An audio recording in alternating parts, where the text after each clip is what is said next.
warahmatullahi wabarakatuh. Sebelumnya perkenalkan, nama saya Zul, 186509 kelas B. Di sini dalam menyelesaikan tugas ke-9 manajemen proyek bagian phase design. Ya, langsung saja. Aktivitas utama dalam phase design adalah membuat top dan medium level dari desain sistem dan mendokumentasikannya dalam spesifikasi desain. Aktivitas kedua dimulai dengan melakukan rencana tes penerimaan ATP. ATP adalah test plan adalah sebuah dokumen tes yang akan digunakan untuk mendemonstrasikan seluruh fungsi sistem kepada user dan phase penerima. Terdapat dua langkah dalam mendesain sistem software, yaitu pertama, bagian sistem menjadi beberapa komponen secara fungsional. Yang kedua, hubungkan komponen-komponen tersebut. Desain. Yang kedua, desain yang terstruktur. Tujuan utama dari desain struktur adalah memecah sistem menjadi bagian yang lebih kecil, teratur, dan mudah untuk dibangun. Bagian-bagian dari desain terstruktur itu desain top down dan desain bottom up. Yang ketiga, pertukaran desain tingkat atas.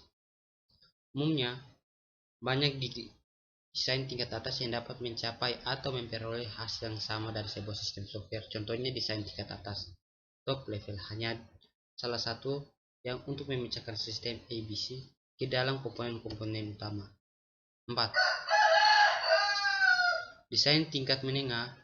Setelah terpilih, kita harus membagi masing-masing fungsi atau komponen utama, menjadikan beberapa subfungsi atau komponen.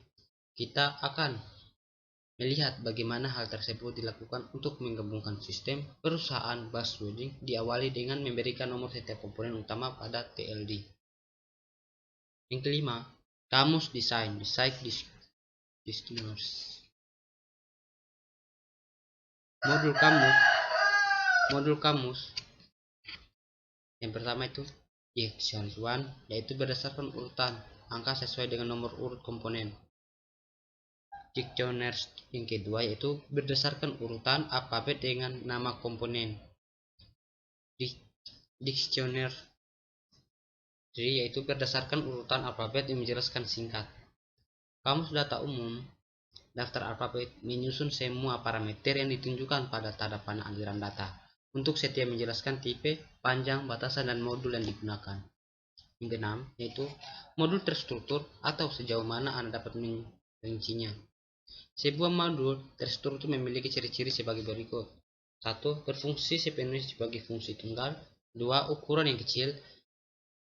Yang 3. Dapat diprediksi. 4. Tidak tergantung. Yang ketujuh, desain file.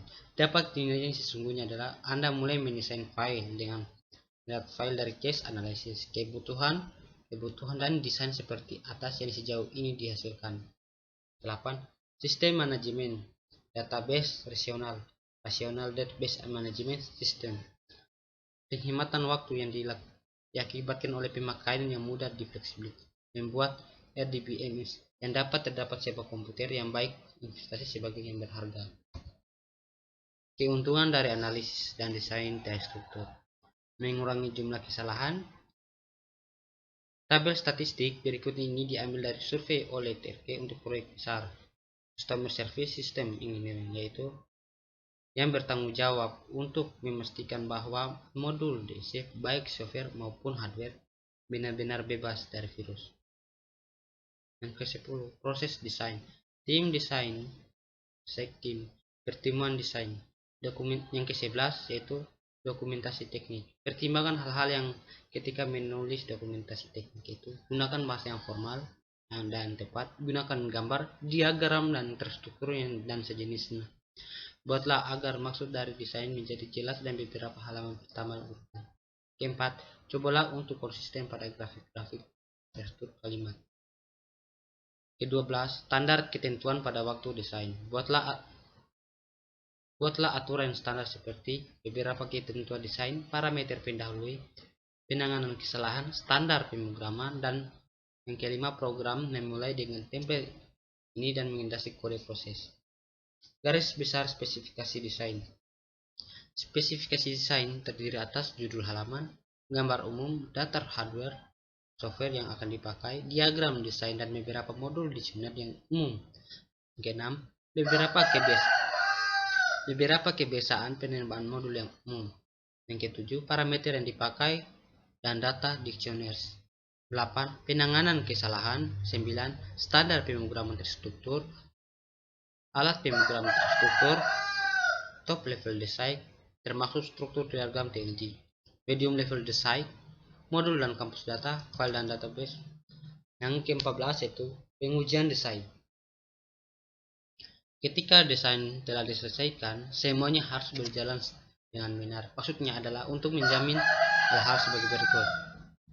Semua keperluan spesifikasi fungsi sudah ketemu, desain mudah diprogram dan dipelihara, dapat diimplementasikan sesuai dengan waktu dan anggaran. Merupa permintaan sesuai desain. Beberapa desain dan yang rinci akan selalu membawa pada perubahan permintaan. Harus kembali kepada unsur sekarang yang menginginkan unsur bawah di sebenarnya tidak menginginkan apa yang diminta sebelumnya. Perencanaan penerimaan. Meskipun penerimaan adalah tahapan bab tersendiri nantinya, perencanaan penerimaan dapat dimulai dengan desain level yang akan dikerjakan. Desain yang ke-17, desain siap pakai.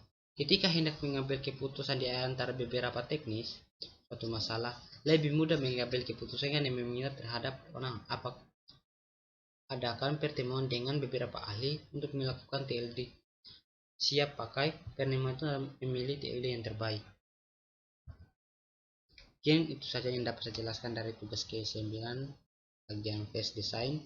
Kurang lebih mohon dimaafkan. Saya akhiri dengan ucapan wabillahi taufiq wal hidayah. Wassalamualaikum warahmatullahi wabarakatuh.